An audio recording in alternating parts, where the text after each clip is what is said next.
لله رب العالمين والعاقبة للمتقين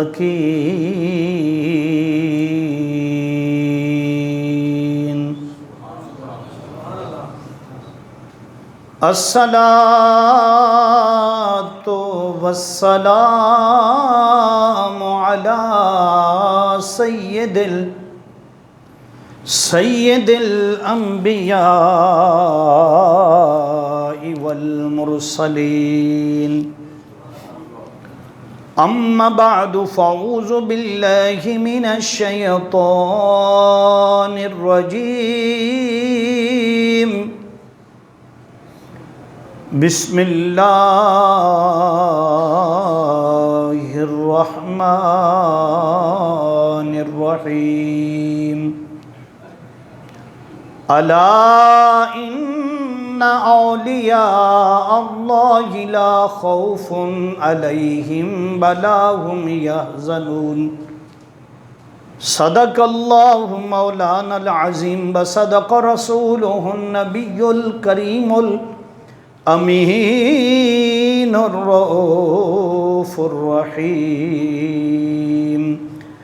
ان اللہ وملائکتہ یصلون علی النبی یا ایہا الذین آمنوا صلوا علیہ وسلموا تسلیما۔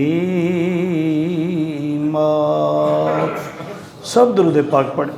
الصلاۃ والسلام علیک یا سیدی یا رسول اللہ وعلى آلك وصحابك يا سيدي يا نبي الله الصلاة والسلام عليك يا سيدي يا رسول الله وعلى آلك وصحابك يا سيدي يا رحمة للعالمين مولایا صلی وسلم دائما ابدا علی حبیبک خیر الخلق کلہم محمد سید الکونین والثقلین والفریقین من عرب ومن عجم۔ سب پڑھئے مولایا صلی وسلم دائما ابدا لا حبیبک خیر الخلق کلہم۔ حمد و صلوات کے بعد اللہ رب العزت کا شکر ہے جس کی توفیق سے الحمدللہ تعالی ماہ سفر المظفر شریف کا یہ دوسرا جمعۃ المبارک ہم سب کو عطا ہوا۔ اللہ پاک ہمیں پورے اس کے فیض و برکات حاصل کرنے کی توفیق عطا فرمائے۔ اللہ رب العزت ہماری کمیاں کوتاہیاں غلطیاں معاف فرمائے۔ آج کے جمعۃ المبارک میں ہم حضور حضرت سیدنا علی بن عثمان المعروف داتا گن بخش علی حجویری رحمۃ اللہ علیہ کا تذکرہ کریں گے اور جانیں گے کہ وہ کون سی چیز ہے جس نے حضور داتا صاحب رحمۃ اللہ علیہ کو یہ مقام عطا کیا کہ آج آپ کا عرس مبارک جو 1-2 دن بعد شروع ہونے والا ہے 980 سال گزر چکے ہیں۔ 980 سال، لیکن آپ کی شخصیت، آپ کا ذکر، آپ کا فیض و برکات الحمدللہ تعالی پہلے سے بھی بڑھ کر ہے۔ تو یہ بڑھتا چلا جائے گا، بڑھتا چلا جائے گا۔ کیوں؟ کہ یہ وہ عظمت اور شان ہے جو بندوں کے بس کی بات نہیں ہے۔ اللہ رب العزت کی بارگاہ کا جو مقبول ہو جاتا ہے، جو اللہ کا ہو گیا، پھر اللہ اس کا ہو گیا، پھر اسے فَاذْكُرُونِي أَذْكُرْكُمْ وَاشْكُرُوا لِي وَلَا تَكْفُرُونَ کا فیض ملتا ہے۔ تو حضرات محترم، اس لیے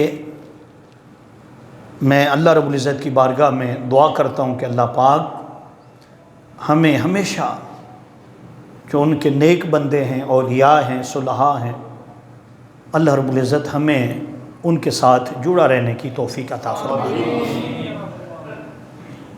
اولیاء اللہ کے احوال کا تذکرہ شجر ایمان کی فصل بہار ہے۔ یعنی کوئی پوچھ سکتا ہے، سوال بنتا ہے بھی ہم ذکر کیوں کرتے ہیں؟ یاد رکھ لیں، گلشن توحید کا جو نغمہ ہے، آقا علیہ الصلوۃ والسلام کے بعد اولیاء اللہ نے سنایا ہے، اور پھر سے مردہ دلوں کو زندہ کیا ہے، اور لوگوں کے پاس توحید اور رسالت یعنی عشق مصطفیٰ صلی اللہ علیہ وسلم کے جو جام پلائے ہیں وہ اولیاء اللہ نے پلائے ہیں، وہ اولیاء اللہ نے پلائے ہیں۔ حضور داتا گنج بخش رحمۃ اللہ علیہ، جن کا نام علی ہے، والد گرامی کا نام عثمان ہے، آپ کس قدر عظمت رکھتے ہیں کہ آپ کا سلسلہ نسب جو ہے وہ 8ویں پشت میں جا کر حضرت امام حسن مجتبیٰ سے ملتا ہے، حضرت امام حسن مجتبیٰ سے ملتا ہے، اور آپ کی والدہ محترمہ جو حضرت امام حسین علیہ السلام کی اولاد پاک میں سے ہے۔ تو جب بھی کسی کا تذکرہ ہوتا ہے تو سب سے پہلے دیکھا جاتا ہے کہ یہ بیٹا کس کا ہے، بیٹا کس کا ہے، اس کا خاندان کون سا ہے، اس کا شجرہ نسب کیا ہے۔ تو یاد رکھ لیں، حضور داتا صاحب رحمۃ اللہ علیہ حضرت علی بن عثمان اس گھرانے سے تعلق رکھتے ہیں جس کا تذکرہ قرآن پاک میں بھی ہے اور حدیث پاک میں بھی ہے۔ ایسا گھرانہ جس کے بارے میں میرے اعلیٰ حضرت عظیم المرتبہ شاہ احمد رضا خان بریلوی کہتے ہیں کہ تیری نسل پاک میں ہے بچہ بچہ نور کا، تو ہے عین نور تیرا سب گھرانہ نور کا۔ تو حضور داتا صاحب رحمۃ اللہ علیہ کو وہ نسب ملا ہے، وہ نسب ملا ہے کہ جو نسب ایسا ہے کہ اس کا ادب کرنا، احترام کرنا ہر مسلمان پر واجب ہے۔ کیا ہے؟ واجب ہے۔ پھر حضور سیدنا علی بن عثمان المعروف داتا گنج بخش علی حجویری رحمۃ اللہ علیہ، آپ فرماتے ہیں کہ میں نے 4 سال کی عمر میں، کتنا؟ 4 سال کی عمر میں اللہ کا قرآن پاک جو تھا وہ پڑھنا شروع کیا۔ اللہ رب العزت نے جلد مجھے یہ کامیابی عطا فرما دی کہ میں نے قرآن پاک کو صرف پڑھا نہیں، یاد کر لیا۔ کیا کر لیا؟ یاد کر لیا۔ پھر آپ کے بارے میں یہ منقول ہے کہ آپ اس قدر علم کے اندر غوطہ زن ہوئے، مگن ہوئے کہ چند سالوں کے اندر، صرف 17 سال کے اندر آپ نے تمام تر علوم جو تھے، جو دینی علوم ہیں، وہ حاصل کر لیے تھے۔ اور فرماتے ہیں کہ اللہ رب العزت نے یہ خاص کرم سے نوازا کہ 17 سال عمر کیا ہوتی ہے؟ فرماتے ہیں آپ 17 سال کی عمر میں وقت کے محدث بھی تھے، مفسر بھی تھے، اور تمام تر اعلیٰ جو علم کی اعلیٰ دستریں ہیں وہ ساری کی ساری حاصل کر لی تھیں، تو فرماتے ہیں کہ یہ مقام بھی اللہ نے حضور داتا گنج بخش علی حجویری رحمۃ اللہ علیہ کو عطا فرمایا۔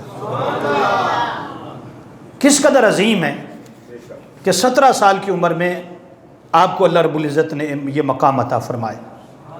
آپ کی ولادت سن 400 ہجری میں ہوئی، سن 400 ہجری میں ہوئی۔ ابھی سرکار غوث اعظم شیخ عبد القادر جیلانی رحمۃ اللہ علیہ اس دنیا میں تشریف نہیں لائے تھے۔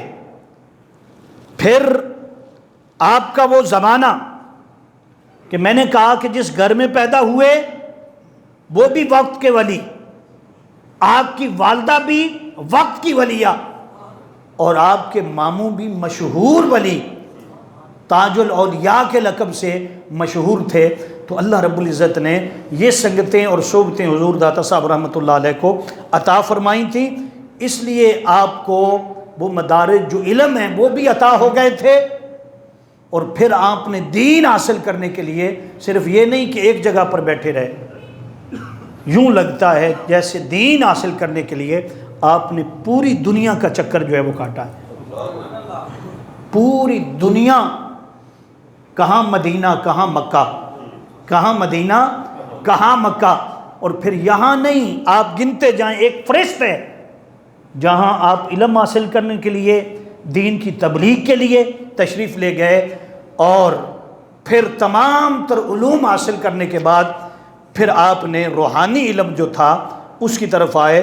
تو آپ کا روحانی سلسلہ جو ہے وہ بھی اللہ رب العزت نے وقت کے کامل اولیاء اللہ جناب حضرت ابو الفضل خطولی رحمۃ اللہ علیہ آپ کو عطا کیے۔ آپ کا سلسلہ روحانیت جو ہے وہ بھی حضرت مولا کائنات علی المرتضیٰ شیر خدا سے جا ملتا ہے۔ فرماتے ہیں اس قدر پھر آپ نے روحانیت حاصل کی کہ 17 سال کی عمر میں میں تو یہ کہتا ہوں کہ آپ پیدائشی ولی تھے۔ کیا تھے؟ پیدائشی ولی تھے۔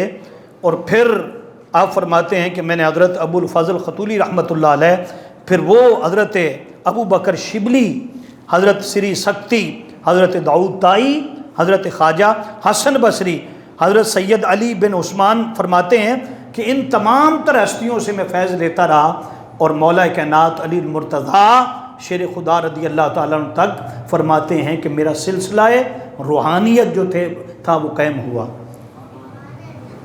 پھر یہ ساری چیزیں آپ کی جو زندگی کی ملتی ہیں، میں عرض کر رہا ہوں آپ کے سامنے کہ آپ پر کوئی زیادہ کتابیں نہیں لکھی گئیں، حضرت داتا صاحب رحمۃ اللہ علیہ پر زیادہ کتابیں نہیں لکھی گئیں۔ آپ کی جو اپنی کتابیں ہیں، جب ان کو لوگوں نے پڑھا اور پڑھ کر پکار اٹھے کہ یہ کسی اللہ کے ولی کا کلام ہے، یہ کسی اللہ کے ولی کا کلام ہے، اور علماء نے اپنی کتب کے اندر یہ بھی لکھا ہے کہ آپ کے خلفاء میں آپ کے پہلے خلیفہ جو تھے وہ حضرت شیخ ہندی ہیں۔ کون ہے حضرت شیخ؟ یہ کون تھے؟ ہندو تھے، نام تھا راجو جے پال، یہ نام تھا، گورنر بھی تھا، اور اپنا تسلط جادو کے ذریعے، مختلف شعبہ بازی کے ذریعے پورے لاہور کے اندر جو تھا اپنا تسلط قائم کیے ہوئے تھے۔ جب حضور داتا صاحب تشریف لائے تھے تو یوں ہوا، آپ نے واقعہ تو کئی بار سنا ہے لیکن ایمان تازہ کرنے کے لیے دوبارہ سنا رہا ہوں کہ جب ایک عورت جو ہے وہ گزرتی ہے اور اس کے پاس دودھ ہے، کیا ہے؟ دودھ۔ آپ دیکھتے ہیں کہ اس کے پاس دودھ ہے تو اس سے پوچھتے ہیں کہ بی بی صاحبہ یہ دودھ اگر مجھے فروخت کر دو تو میں اس کے دام، اس کے پیسے دے دیتا ہوں۔ اس نے کہا بابا جی یہ دودھ میں فروخت نہیں کر سکتی، یہ دودھ میں فروخت نہیں کر سکتی۔ آپ نے فرمایا کیا وجہ ہے، کیوں فروخت نہیں کر سکتی؟ اس نے جواب دیا کہ اگر یہ دودھ میں نے آپ کو دے دیا تو پھر ہمارے مویشی جو ہیں، ہمارے جانور جو دودھ دینے والے ہیں، ان کے تھنوں سے دودھ نہیں آئے گا بلکہ خون آئے گا۔ کیا آئے گا؟ خون آئے گا۔ حضور داتا صاحب رحمۃ اللہ علیہ سن کر تعجب میں آئے، فرمایا خون کیسے آئے گا؟ کہنے لگی کہ جس کے پاس یہ دودھ لے جا رہی ہوں وہ وقت کا حکمران بھی ہے، اور جادو، شعبدہ بازی، یہ ساری چیزیں بھی اس کے پاس ہیں، اگر ہم دودھ آپ کو دے دیں تو ایسا ہی ہوگا۔ آپ نے فرمایا کہ ایسا نہیں ہوگا، دودھ مجھے دے جاؤ اور اس کے پیسے لے جاؤ، ایسا نہیں ہوگا، میں گارنٹی دے رہا ہوں اللہ تبارک و تعالیٰ کے فضل سے ایسا نہیں ہوگا۔ ایسا ہی ہوا، وہ دودھ آپ کو دے گئی، گھر پہنچی۔ اب ڈر تھا، وہ لوگ ڈرتے تھے جادو سے، ٹونے سے، یہ ساری چیزیں اس دور کے اندر عروج پر تھیں، تو وہ ڈر رہے تھے کہ پتہ نہیں اب کیا ہوگا۔ تو انہوں نے جب دودھ دویا تو مورخین بیان کرتے ہیں، فرماتے ہیں کہ دودھ پہلے سے کہیں زیادہ تھا، کہ برتن بھر گئے، سارے برتن جب بھر گئے تو پھر جو ساتھ والے گھر تھے انہیں کہنے لگے کہ آپ کے گھروں میں کوئی برتن ہے تو وہ بھی لے آؤ۔ فرماتے ہیں کہ یہ بات اتنی مشہور ہوئی، لوگوں نے پوچھا اتنا دودھ کہاں سے آ رہا ہے؟ کہنے لگے کہ بات یہ ہے کہ بٹی چوک میں ایک بابا جی ملے ہیں، اس وقت نام تھا بٹی چوک، جس کو آپ اب باٹی چوک کہتے ہیں۔ وہاں ایک بابا جی کیکر کے درخت کے نیچے بیٹھے ہیں، میرا دودھ جو ہے انہوں نے لے لیا اور ساتھ دعا دے دی ہے۔ میں تو سمجھ رہی تھی کہ کیوں نے ہم نے جوگی کو نہیں دیا، راجو جوگی کو، تو کیا ہوگا، یا اس میں خون اتر آئے گا، لیکن دیکھیں اس میں تو برکت اتر آئی۔ پھر بیان کرتے ہیں علماء کرام، بیان کرتے ہیں کہ کیا ہوا، تمام تر گجر برادری جو اس علاقے میں تھی وہ سارا کا سارا دودھ آپ کے پاس لا رہی تھی۔ فرماتے کہ جب راجو کو پتہ چلا، وہ آیا آپ کے پاس اور آ کر کیا کہا اس نے، کہنے لگا آپ کون ہیں؟ آپ نے فرمایا میں اللہ کا بندہ ہوں۔ کہنے لگا کہ تو نے میرا دودھ بند کر دیا۔ آپ فرماتے ہیں میں نے تیرا کچھ بند نہیں کیا، کوئی بندہ، کوئی انسان کسی کا کچھ بند نہیں کر سکتا۔ کہنے لگا نہیں، لوگ مجھے دودھ دیتے تھے، تیری وجہ سے میرا دودھ بند ہو گیا۔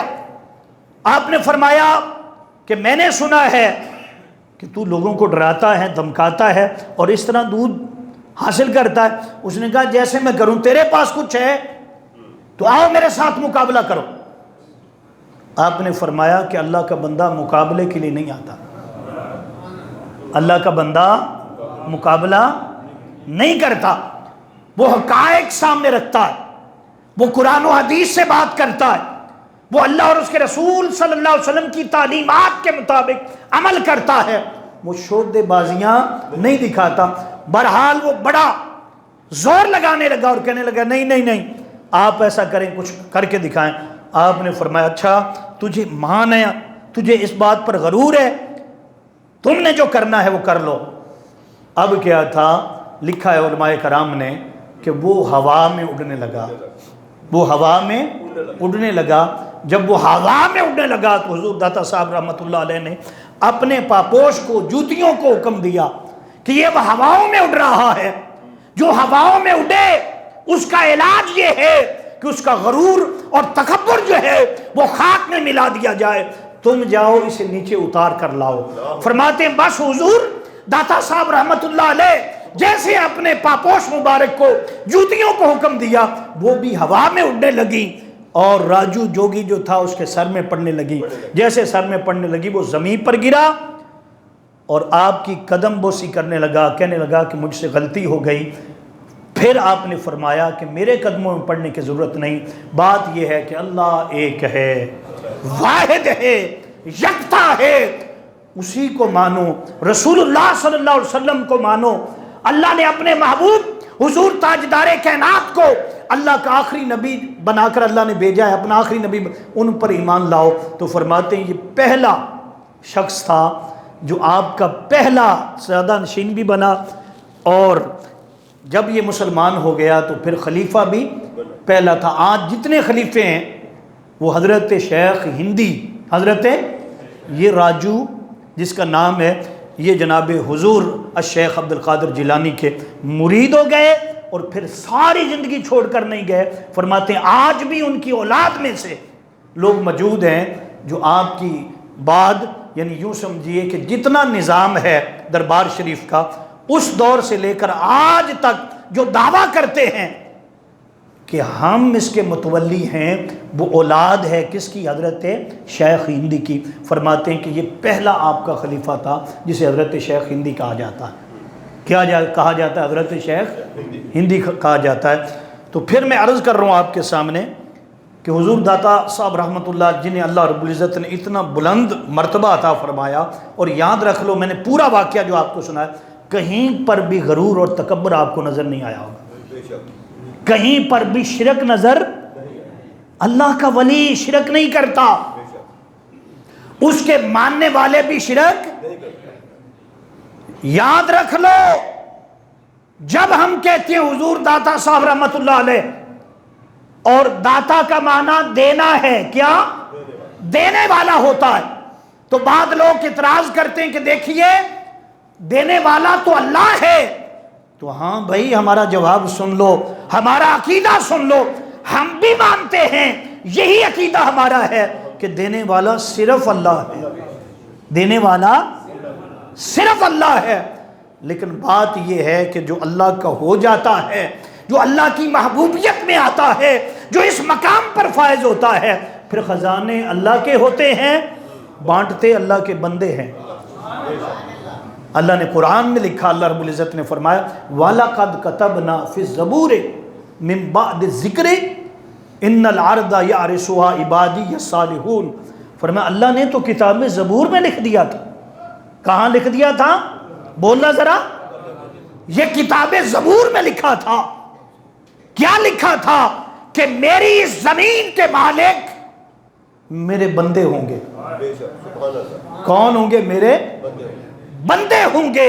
فرمایا زمین اللہ کی ہے، لیکن خلافت جو ہے، نیابت جو ہے، وہ بندوں کو عطا کی جائے گی۔ اس لیے تاجدار کائنات فخر موجودات رحمت عالم صلی اللہ علیہ وآلہ وسلم نے بھی فرمایا، ارے لوگوں، دیتا تو اللہ ہی ہے، دیتا تو واللہ یعطی انا قاسم، دیتا اللہ ہے، تقسیم میں کرتا ہوں۔ تقسیم کون کرتا ہے؟ تو یاد رکھ لیں جو لوگ مختلف مغالطے ڈالتے ہیں، اور اس بات پر دیکھو جی داتا صاحب آپ کہتے ہیں داتا داتا داتا کہتے ہیں، داتا تو اللہ کی ذات ہے، اللہ کی، بے شک داتا اللہ کی ذات ہے۔ حقیقی داتا، بولنا ذرا، بولنا، داتا ذات کس کی ہے؟ اللہ کی۔ لیکن اس زمین پر ایسے بندے ہیں جنہیں اللہ رب العزت اپنی صفات کا فیض عطا فرماتا ہے، صفات کا۔ اب میں اسی بات پر اگر کہوں تو سرکار دو عالم صلی اللہ علیہ وسلم نے حضرت اویس کرنی کو، کس کو؟ میں نے کئی بار آپ کے سامنے یہ بیان کیا ہے، لیکن توجہ کرنا، ایک موقع تھا جب سرکار دو عالم صلی اللہ علیہ وسلم نے اپنے گریبان مبارک کو کھولا تھا، گریبان مبارک کو کھولا تھا، اور جب گریبان مبارک کو کھولا تھا تو آپ نے کیا فرمایا تھا؟ من ریح الرحمن، کیا؟ من ریح الرحمن من قبل الیمن۔ سرکار نے فرمایا من ریح، کیا مطلب؟ ہوا، من ریح الرحمن من قبل الیمن۔ میرے آقا نے فرمایا کہ سنو، سرکار فرماتے مجھے یمن سے رحمان کی خوشبو آتی۔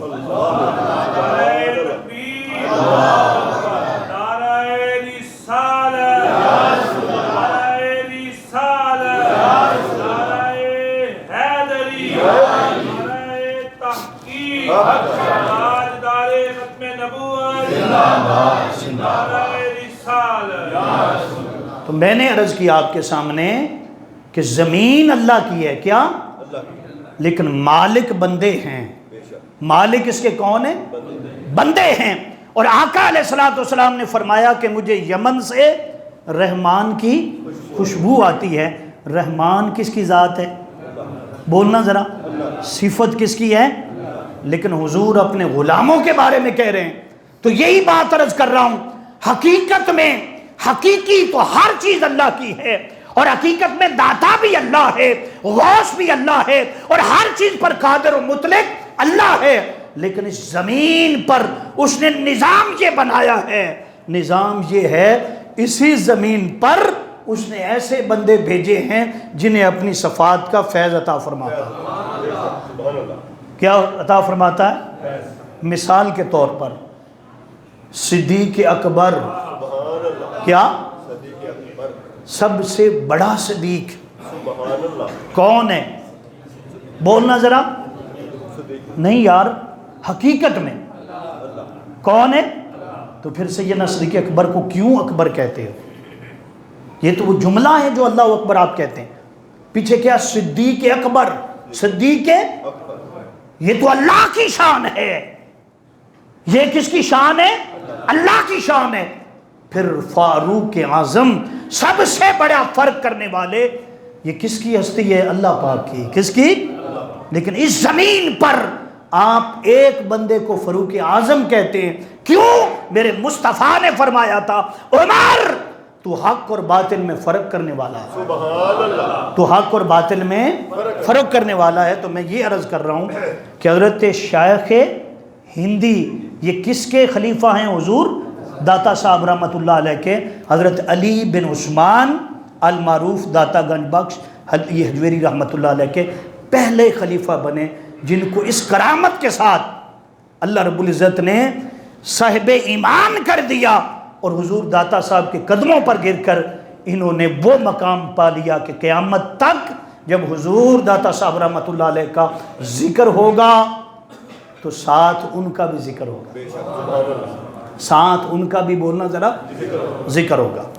اب میں تھوڑا سا بتانا چاہتا ہوں کہ آپ کے پیر و مرشد، آپ کے پیر و مرشد حضرت ابو الفضل خطولی رحمۃ اللہ علیہ، آپ بھی وقت کے امام تھے، وقت کے امام تھے۔ حضور داتا صاحب رحمۃ اللہ علیہ فرماتے ہیں کہ ایک بار ایسا ہوا کہ میں اپنے شیخ کے پاس موجود تھا، پھر آپ اٹھے اور سخت بارش ہو رہی تھی، بارش میں چلے، فرماتے ہیں باہر کیچڑ تھا، اور کیچڑ اتنا زیادہ تھا کہ ہمارے پاؤں جو تھے وہ کیچڑ کے اندر دھنس رہے تھے، اور کیچڑ جو ہے پاؤں کے ساتھ، جوتوں کے ساتھ لگ رہا تھا۔ فرماتے لیکن میں نے اپنے شیخ کو دیکھا تو فرماتے ایسے لگتا تھا جیسے خشک زمین پر چل رہے، خشک زمین پر۔ فرماتے میں نے سوال کیا حضور یہ کیا ہے؟ کیچڑ ہے، اور کیچڑ میں جب پاؤں رکھا جاتا ہے تو کیچڑ کا کام تو چمٹنا ہوتا ہے نا، کوئی بھی چیز ہوگی کیچڑ میں پھینکیں گے تو کیا کر دے گی؟ گندی کر دے گی، اس کو گندا ہو جائے گا۔ آپ نے فرمایا کہ سن لو، اس وقت آپ فرماتے ہیں کہ انہوں نے جواب دیا کہ اے علی، میں نے اللہ رب العزت کی بارگاہ کی قربت میں، اللہ رب العزت کی اطاعت میں، رسول اللہ صلی اللہ علیہ وسلم کی غلامی میں اپنے دل کو پاک اور صاف کر لیا ہے، دل کو اتنا پاک اور صاف کیا ہے کہ اللہ رب العزت نے اس کے صدقے مجھے دنیا کی ہر علائش اور ہر گندگی سے پاک کر دیا ہے۔ فرمایا جب بندہ اس حال پر پہنچتا ہے تو فرمایا پھر باہر دنیا کی جو گندگی ہے اللہ پاک وہ بھی اس کے قریب نہیں آنے دیتا، وہ بھی اس کے قریب، بولنا ذرا، نہیں آنے دیتا۔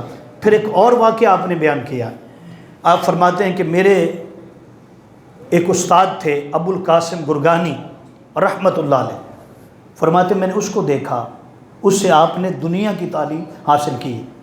یہ پیر تھے اور وہ کیا تھے؟ استاد۔ میں بتانا یہ چاہتا ہوں کتنی کامل ہستیاں، جب کامل ہستیاں ملتی ہیں، استاد کامل ملتے ہیں، جب ایسے لوگ ملتے ہیں جنہیں اللہ رب العزت اپنی معرفت سے، اپنے نور سے منور کرتا ہے، تو پھر وہ آگے ایسی ہستیاں تیار کرتی ہیں، منتقل ہو جاتی۔ ہم لوگ جو ہیں کیا کرتے ہیں؟ تلاش نہیں کرتے، ہم کہتے کیا ہے، گھر میں بیٹھیں، گھر میں بیٹھیں، اللہ یہاں پر مل جائے گا۔ یاد رکھ لو وہ ہر جگہ ملتا ہے، ہر جگہ، لیکن جہاں اللہ کے پیارے ہوں وہاں تو ایسے ملتا ہے کہ ابھی ہاتھ بھی نہیں اٹھتے اور قبولیت ہو جاتی، قبولیت ہو جاتی۔ وہ تو ہر جگہ ہے، لیکن جب فیض دینے لگتا ہے تو پھر 99 انسان کا قاتل بھی بخشا جاتا ہے۔ 99 انسان کا قاتل گھر میں نہیں بخشا جاتا، سفر کروایا جاتا ہے، وہاں پہنچایا جاتا ہے جہاں اللہ کے نیک بندے رہتے ہوں۔ تو میں یہ سمجھانا چاہتا ہوں آپ کو اس بات پر کہ ہم تلاش نہیں کرتے، اور پھر تلاش کیا کریں؟ اب وہ مال وہ لوگ ملتے ہی نہیں ہیں، ملتے، لیکن یاد رکھ لیں، یہ نہ سمجھنا کہ زمانہ خالی ہو گیا، وہ موجود نہیں ہے، نہیں۔ آقا علیہ السلام نے فرمایا کہ میری امت میں اولیاء ہر دور میں رہیں گے، قیامت تک رہیں گے، اور قیامت سے پہلے فرمایا کہ ہر دور میں اللہ رب العزت یہ نظام جو ہے میری امت کا، اس کو چلائے گا کس کے ذریعے؟ فرمایا غوثوں کے ذریعے، کتبوں کے ذریعے، ابدالوں کے ذریعے یہ نظام چلے گا۔ کیسے چلے گا؟ بولنا ذرا، بولنا، سب بولنا۔ آج جو ہماری موجودہ دور کی میں دیکھتا ہوں کہ ہر طرف آج جس دور کا اس دور میں سب سے زیادہ جو پریشانی آ رہی ہے پاکستان میں، وہ مہنگائی ہے۔ کیا ہے؟ اخبار اٹھا لیں، فیس بک کھول لیں، یوٹیوب کھول لیں، جہاں بھی سب سے چیز نمایاں ہوگی وہ پاکستان کی بے چینی، پاکستان کے اندر مایوسی، پاکستان کے اندر یہ چیزیں نظر آ رہی ہیں۔ یاد رکھ لیں، میں ہر بار کہتا رہتا ہوں، بار بار کہتا ہوں کہ اولیاء اللہ کی اگر تعلیمات پر عمل کر لیں جو انہوں نے قرآن پاک سے اخذ کی ہیں، تو ہمارے دکھ، درد، غم، پریشانیاں ختم ہو جائیں۔ کیا ہو جائیں؟ ختم ہو جائیں۔ یہ آج کے دور میں فقط نہیں ہے یہ چیزیں جو آپ کہتے ہیں مہنگائی ہو گئی، یہ ساری چیزیں ہو گئی، نہیں، پہلے دور میں بھی ایسا ہوتا تھا، ایسا ہوتا تھا، لیکن وہ لوگ اس کو کس طرح کور کرتے تھے کہ وہ اپنا معیار ان کا کیا تھا؟ معیار ان کا قرآن اور حدیث تھا، قرآن اور حدیث تھا، اور اولیاء اللہ کی تعلیمات تھی۔ اولیاء اللہ کی کیا تھی؟ تعلیمات تھی۔ تو میں عرض کر رہا ہوں کہ حضور داتا صاحب رحمۃ اللہ علیہ نے بھی جو تعلیمات پیش کی ہیں نا، اس کے ذریعے لوگوں کے احوال کو بدلا ہے، تو وہ بتایا ہے کہ تم اللہ کے ہو جاؤ، اللہ تمہارے لیے آسانیاں پیدا کر دے، آسانیاں۔ تو یہاں میں مہنگائی کا ذکر کر رہا ہوں تو ایک شخص حضور کی بارگاہ میں آیا تھا، اس نے کہا حضور کوئی حل بتا دیں، اللہ پاک امت کو پریشانیوں سے دور رکھے، اور یہ بتائیں یہ جو پریشانیاں آتی ہیں، تکلیفیں آتی ہیں، یہ کس وجہ سے آتی ہیں؟ کس وجہ سے آتی ہیں؟ حضور اکرم صلی اللہ علیہ وسلم نے ارشاد فرمایا تھا کہ جب اللہ کے بندے اس زمین پر ظلم کرتے ہیں، کیا کرتے ہیں؟ تو پھر اللہ رب العزت انہیں اس ظلم کے بدلے میں ان پر ایسی چیزیں مسلط کی جاتی ہیں جس سے وہ پریشان ہوتے ہیں، گھر میں بھی پریشان ہوتے ہیں، باہر بھی پریشان ہوتے ہیں، اندر باہر پریشانی ہوتی ہے، اور ان کی پریشانی کا ایک ہی حل ہے کہ وہ اللہ رب العزت کی طرف رجوع کر لیں اور حضور اکرم صلی اللہ علیہ وسلم کی غلامی کو اختیار کریں۔ اللہ رب العزت ان کی ہر پریشانی کو دور کر دے۔ حضرت مولا کائنات علی المرتضیٰ شیر خدا کی بارگاہ میں ایک شخص آیا، اس نے کہا کہ حضور گوشت بڑا مہنگا ہو گیا ہے، گوشت بڑا مہنگا ہو گیا، حضور بتائیں اس کا حل کیا ہے؟ آپ نے کیا فرمایا؟ آپ نے فرمایا کہ گوشت کھائے بغیر بھی گزارا ہو سکتا ہے، گوشت کھائے جب ایسے حالات ہوں تو فرمایا اپنا طرز عمل بدلو، اپنی زندگی بدل لو، اللہ پاک تمہارے حالات کو بدل دے گا، تمہارے حالات کو بدل دے گا۔ تو فرماتے لگے کہ یہ چیز ہے، جس چیز میں مہنگائی دیکھو، فرمانے لگے اس کو بدل دو، اس کا نعمت بدل لے آؤ، اس کا نعمت بدل لے آؤ، دوسری چیز لے آؤ، تو کیا ہوگا؟ اللہ رب العزت آسانیاں پیدا فرما دے گا۔ تو میں عرض کر رہا ہوں کہ یہ تعلیمات جو ہم بیان کرتے ہیں حضور داتا صاحب رحمۃ اللہ علیہ یا حضرت بابا فرید الدین گنج شکر رحمۃ اللہ علیہ، یہ کیا ہیں جنہوں نے اتنی خدمت کی ہے، اس قدر دین کو پھیلایا ہے کہ اللہ پاک نے بتایا کہ اگر تم بھی ایسے ہو جاؤ تو پھر کوئی پریشانی اور کوئی تکلیف تمہارے نزدیک نہیں آئے گی۔ اس لیے میں کہہ رہا ہوں 980 سال گزرے ہیں لیکن تر و تازہ ہیں۔ کیا ہیں؟ تر و تازہ ہیں۔ تو میں نے عرض کیا کہ آپ اپنے استاد کے بارے میں فرماتے ہیں کہ وہ مسجد کے اندر بیٹھے ہیں اور ستون سے باتیں کر رہے ہیں۔ کس سے؟ ستون، جو مسجد کے اندر ستون ہوتے ہیں اس سے باتیں کر رہے ہیں۔ آپ فرماتے ہیں، حضور داتا صاحب فرماتے کہ میں حیران ہوا کہ کوئی ستون سے بھی باتیں کر سکتا؟ کیا کوئی ستون سے باتیں کر سکتا ہے؟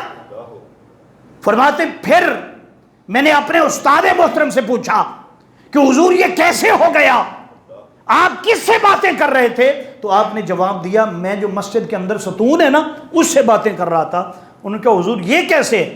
فرمایا کہ اگر تم اللہ رب العزت کی بارگاہ کا قرب پالو اور اس کی بارگاہ کی رسائی پالو تو پھر تو یہ تو ستون ہے جس سے چاہے تم کلام کر سکتے ہو، جس سے چاہے تم کلام۔ اس کو بیان کر کے حضور داتا صاحب رحمۃ اللہ علیہ فرماتے ہیں کہ مجھے آقا علیہ السلام کی وہ حدیث پاک یاد آ گئی کہ جب مسجد نبوی شریف تھی اور آقا علیہ السلام ٹیک لگاتے تھے ایک ستون حنانہ کے ساتھ، ایک لکڑی کے ساتھ، تو پھر کیا ہوا؟ منبر بن گیا تھا۔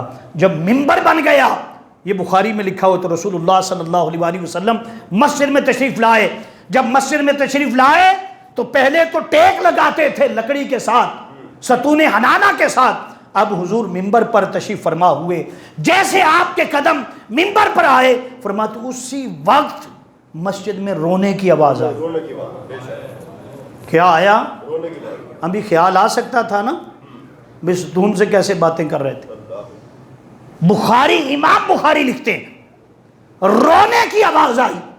جب رونے کی آواز آئی تو میرے کریم آقا صلی اللہ علیہ وسلم اپنے منبر سے نیچے تشریف لائے اور نیچے تشریف لا کر آپ نے ستون حنانہ جو لکڑی تھی، خشک لکڑی تھی، اس کے پاس چلے گئے اور اپنا ہاتھ مبارک اس پر رکھا۔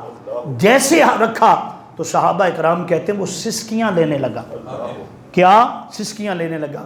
پھر حضور اکرم صلی اللہ علیہ وسلم نے سینے سے لگایا اور آپ نے پھر آگے فرمایا کہ اگر تو چاہے ہم تمہیں پھر سے جنت میں بھیج دیں، جنت میں بھیج دیں، ابھی سے جنت میں بھیج دیں، اور اگر تو چاہے دوبارہ تمہیں اسی باغ میں لگا دیں جہاں تو تھا۔ تو سرکار دو عالم صلی اللہ علیہ وسلم کی بارگاہ میں ستون حنانہ کہنے لگا حضور اکرم سے حضور میں آپ کا قرب چاہتا ہوں، میں آپ کی بارگاہ چاہتا ہوں۔ تو فرماتے حضور داتا صاحب بیان کرتے ہیں سرکار نے حکم دیا کہ اس ستون کو ہم سے محبت ہے، ہمیں بھی اس سے محبت ہے، اس کو کیا کرو میرے قدموں کے نیچے دفن کر دو جہاں کریم آقا صلی اللہ علیہ وسلم خطبہ دیتے ہیں۔ تو میں نے عرض کیا آپ کے سامنے کہ اگر بات یہاں تک پہنچ جائے کہ اس کی بارگاہ کی قربت مل جائے، اور یقیناً بندے کو مل جاتی ہے، جب بندہ اس کا ہو جاتا ہے تو پھر اللہ رب العزت اس کے لیے کوئی بھی دشوار چیز نہیں رکھتا، بلکہ ہر طرح سے مشکلات کو ختم کر دیتا ہے اور آسانیاں پیدا ہو جاتی ہیں، آسانیاں پیدا ہو جاتی ہیں۔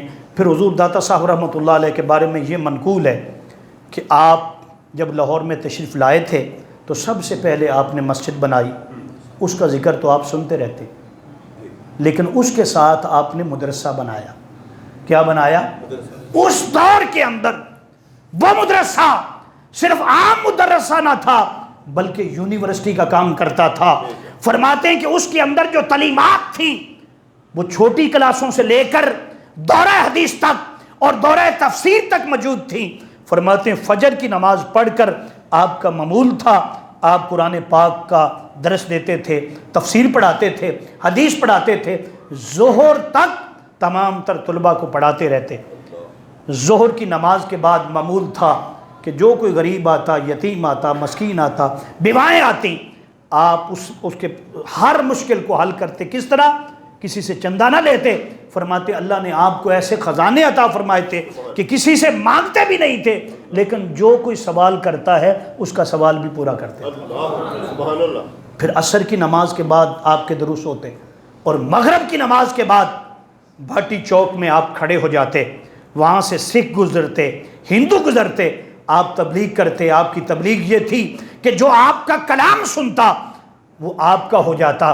اسی پادش میں اسی وجہ سے 7 مرتبہ آپ پر حملہ کیا گیا، اور 7 مرتبہ اس قدر زرکوب کیا گیا، یوں لگتا تھا کہ اب جان چلی جائے گی، لیکن آپ نے اپنی جان کی پرواہ نہیں کی، اور کیا کیا؟ اپنی زندگی وقف کر دی تھی۔ کس لیے؟ دین اسلام کے لیے۔ فرماتے ہیں پھر ہر سال 1000 طلباء کو آپ قرآن پڑھا کر، حدیث پڑھا کر آپ فارغ کرتے تھے۔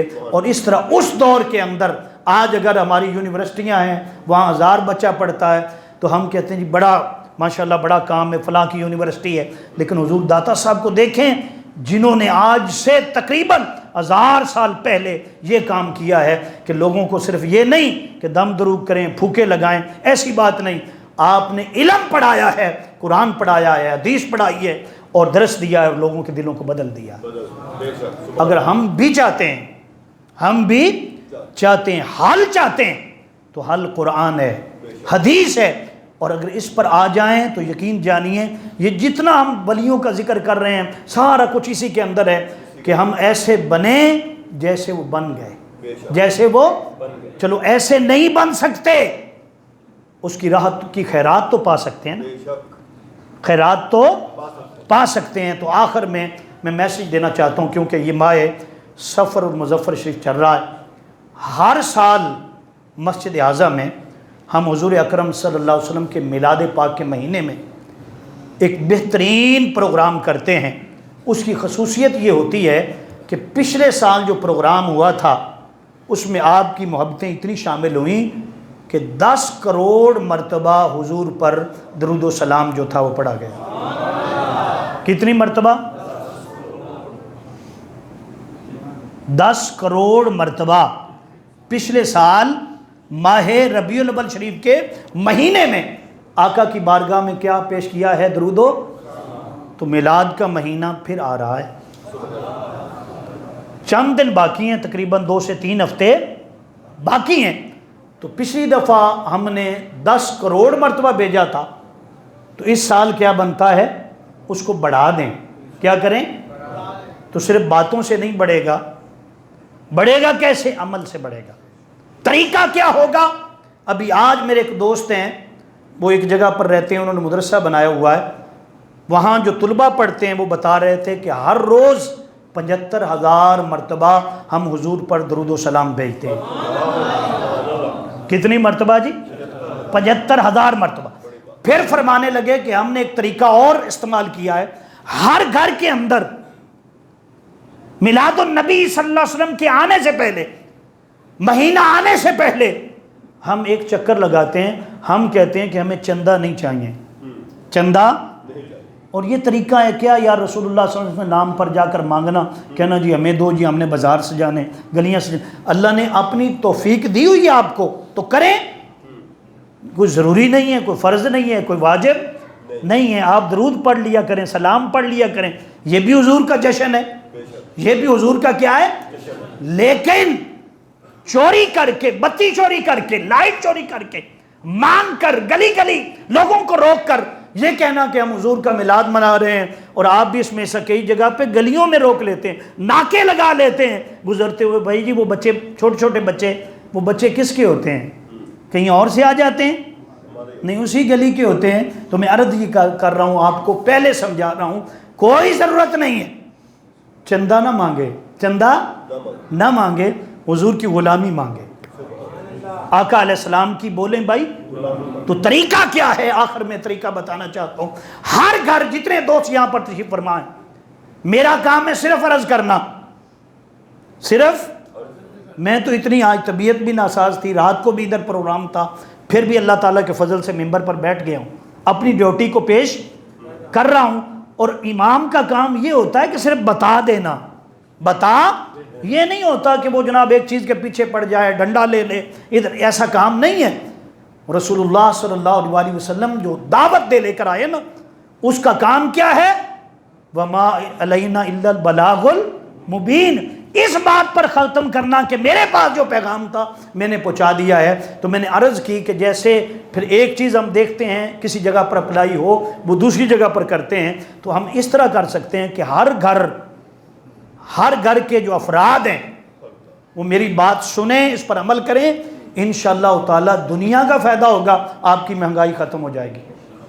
درود کی برکت سے اللہ رب العزت اہل ایمان، ہدایت یافتہ حکمران اللہ پاک آپ کو عطا فرمائے گا۔ لیکن حضور کے بننے کے لیے کیا ہے؟ طریقہ بدلیں۔ طریقہ کیا ہے؟ کہ ہر شخص اپنے گھر کو رات کے وقت ایک کمرے کو گوشہ درود میں منتقل کر دیں۔ گوشہ 1 گھنٹہ 2 گھنٹے آپ بیٹھ جائیں، حضور پر درود بھیجیں، پھر یہ نہیں کہ اتنا پڑھ لیا، نہیں ہم نے گنا نہیں تھا اتنا، ایسے بات نہیں، گنے اس کو۔ جب بات گنتی کی ہو تو پھر گن کر بات ہوتی ہے، جب بات ایسے ہو کہ کھلا پڑا جائے تو پھر کھلی بات ہوتی ہے۔ ہم گنتی کر رہے ہیں، یہ بھی طریقہ اسلام کے اندر موجود ہے۔ پچھلی دفعہ 10 جی کتنا تھا جی 10 ہے، اس دفعہ انشاءاللہ تعالی ہم 12 کروڑ مرتبہ درود پاک۔ مجھے جو فائدہ ہوا آپ کے علم میں ہونا چاہیے کہ یاد رکھ لیں، میں نے جب یہ کام کیا تو پھر حضور نے بلایا تھا، بغیر کسی چیز کے آقا کی بارگاہ میں پہنچا تھا۔ یاد رکھ لو، مال دولت والے نہیں جاتے، بڑے بڑے سیٹھ جنہیں اپنی دولت کا اندازہ نہیں، اپنی جائیداد کا اندازہ نہیں، لیکن یاد رکھ لو جو حضور کی غلامی والا ہوتا ہے، 1 روپیہ بھی پلے نہ ہو حضور بلا لیتے ہیں۔ ہاں جی، جذبہ سچا ہو، نیت کیا ہو، کامل ہو۔ تو میں عرض کر رہا ہوں کہ اپنے گھروں کو میری بات اس مان کر آپ ذرا یہ کام کر کے دکھا دیں، پھر آگے حالات دیکھیں۔ ہر شخص نے اپنے گھر کے اندر درود اور سلام کا، جو درود آپ کو آسان لگتا، کوئی جھگڑا نہیں کہ فلاں درود ہے فلاں نہیں پڑھنا فلاں نہیں پڑھنا، بس ایک شرط ہے، وہ درود حضور پر بھی ہو، حضور کی آل پر بھی ہو، حضور کی اگر ساتھ اصحاب پر بھی پڑھتے ہیں، ہماری آنکھیں تو ٹھنڈی ہوتی ہیں، ہماری آنکھیں تو ٹھنڈی ہوتی ہیں۔ ہم تو آل والے بھی ہیں اور اصحاب والے بھی ہیں، ہم تو فرق نہیں کرتے۔ لیکن چلو آپ شارٹ بھی کرنا چاہیں تو کم از کم اتنا تو ہو کہ جو سرکار نے فرمایا ہے، سرکار نے فرمایا کہ مجھ پر دم کٹا درود نہ پڑھو، دم کٹا درود نہ پڑھو۔ صحابہ نے عرض کی حضور دم کٹا درود کیا ہے؟ آپ نے فرمایا کوئی مجھ پر درود بھیجے اور میری آل پر درود نہ بھیجے، یہ دم کٹا درود ہے۔ تو آپ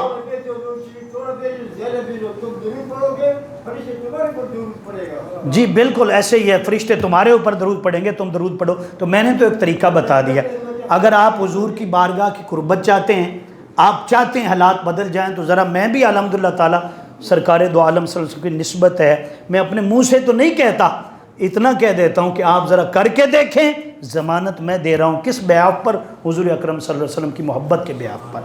اس لیے تمام گھر والے مل جایا کریں، 1 گھنٹہ جتنا ٹائم ملتا ہے حضور پر زیادہ سے زیادہ درود پاک پڑھنے کی کوشش کریں۔ انشاءاللہ تعالی ہم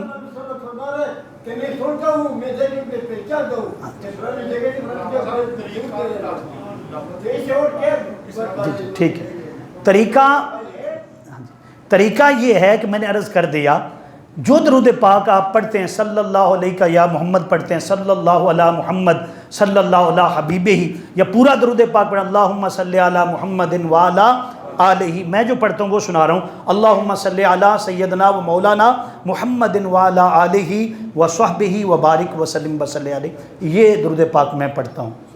بعض دوست مجھے کہتے ہیں جی شارٹ کٹ ہونا چاہیے، تو آپ ایسا پڑھ لیں صلی اللہ علی محمد وعلی آلہ وصحبہ وبارک وسلم وصلی علیہ، یہ ڈبل ہو جائے گا۔ کیا ہو جائے گا؟ ڈبل۔ صلی اللہ علی محمد، ہاں جی، صلی اللہ علی آلہ وصحبہ وبارک وسلم، کوئی بھی درود پاک جو آپ کو لگتا ہے آپ پڑھتے ہیں، اس کو پڑھیں۔